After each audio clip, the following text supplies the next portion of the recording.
Alors, ils ont fait les super tests du Kia EV3 sur automobile propre, ça m'intrigue, hein, c'est quand même le successeur du Niro, donc je voulais avoir un peu ses perfos. 4,30 m de long, plus court que le Niro, pour le coup, 81,4 kWh de capacité utile. C'est quand même impressionnant de mettre autant de batterie dans un petit format comme ça.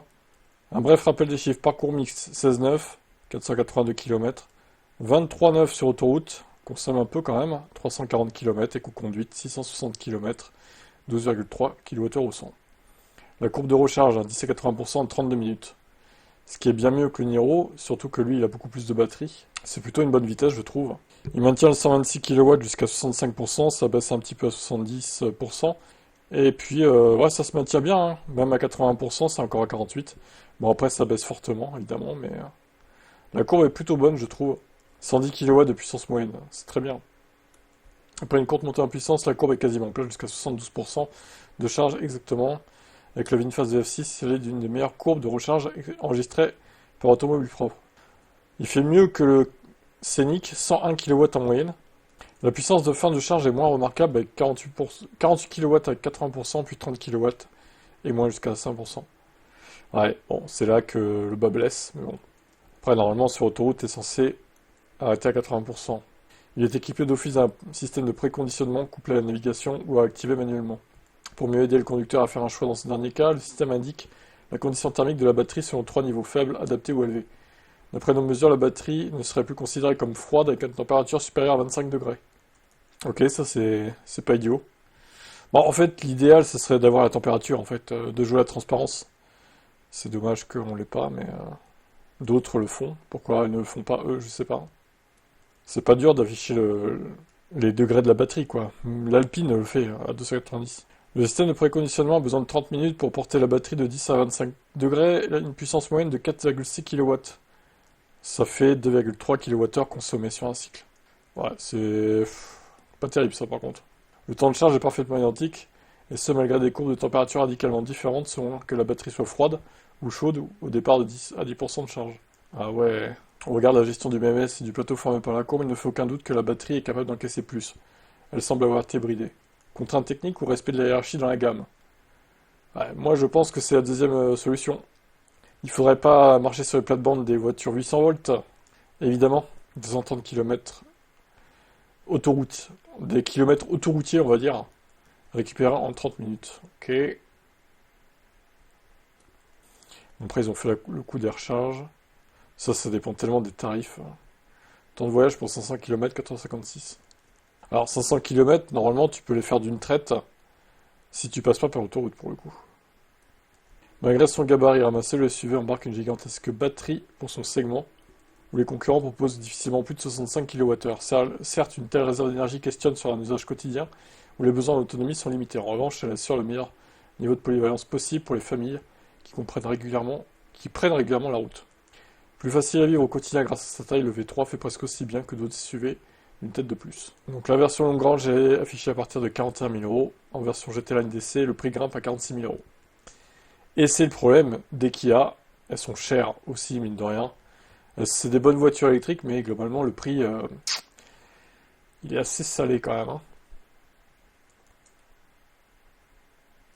Bon, après, ça a l'air d'être un bon produit quand même, faut avouer. Donc ils ont encore fait du bon boulot, je pense. Je suis un peu moins fan du design que le Niro, mais il faut quand même reconnaître que niveau perf, il est quand même au-dessus du Niro. Sauf l'accélération qui est pareil, quoi.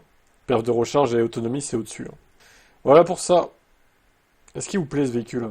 Alors qu'il était encore prince de Galles, Charles III militait déjà pour l'adoption de nouveaux carburants de véhicules électriques. Sa dernière monture ne fait pas exception.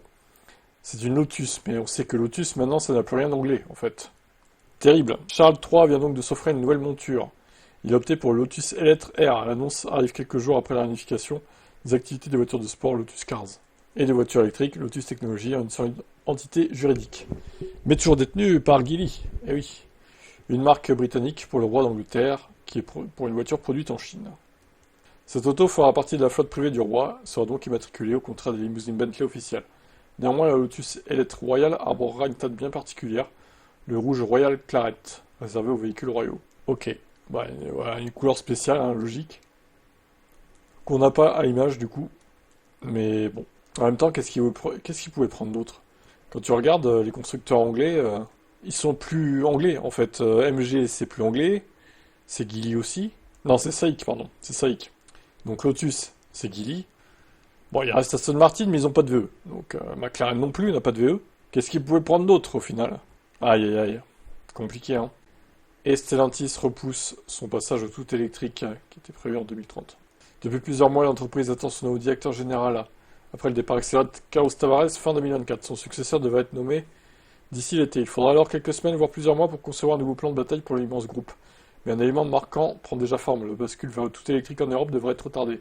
Selon le plan stratégique d'Air Forward conçu par Tavares, ce passage était prévu en 2030, soit 5 ans avant la fin du thermique. D'après les Échos, l'objectif 2030 a été remis en cause. Le journal économique écrit que le message a été passé aux représentants des salariés des sites de R&D français fin avril, lors de la présentation des plans à moyen terme. Une source présente à ces réunions confirme que 2030 n'était plus d'actualité. Aucune autre date n'a été annoncée. Et ils vont se caler sur 2035, j'imagine. Ce qui serait logique d'un côté. La raison principale est bien sûr la montée en puissance des ventes de voitures électriques plus lentes que prévu.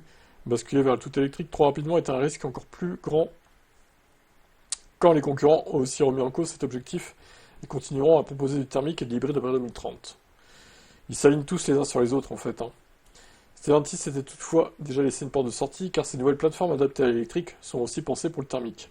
Des projets initialement conçus en tout électrique ont déjà été remis en cause. Les DS8 et DS numéro 7 proposeront au final de l'hybride aussi.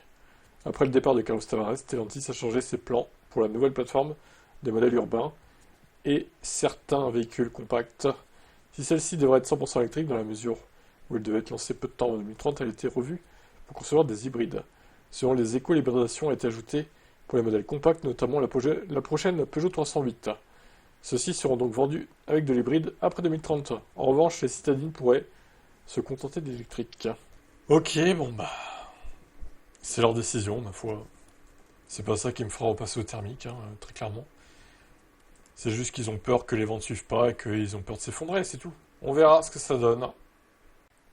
Alors là, Renault 5 e-Tech se fait désirer. Initialement prévu pour le printemps 2025, la marque vient de rendre la date d'ouverture des commandes beaucoup plus floue. Alors, elle serait reportée peut-être? Voyons.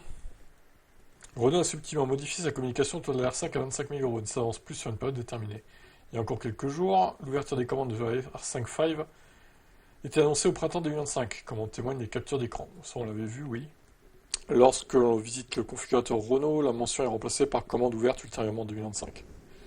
Contacté par le site Frandroid, le service Presse Renault reste confiant et annonce une simple mesure de précaution, de quoi se couvrir face à d'éventuels retards.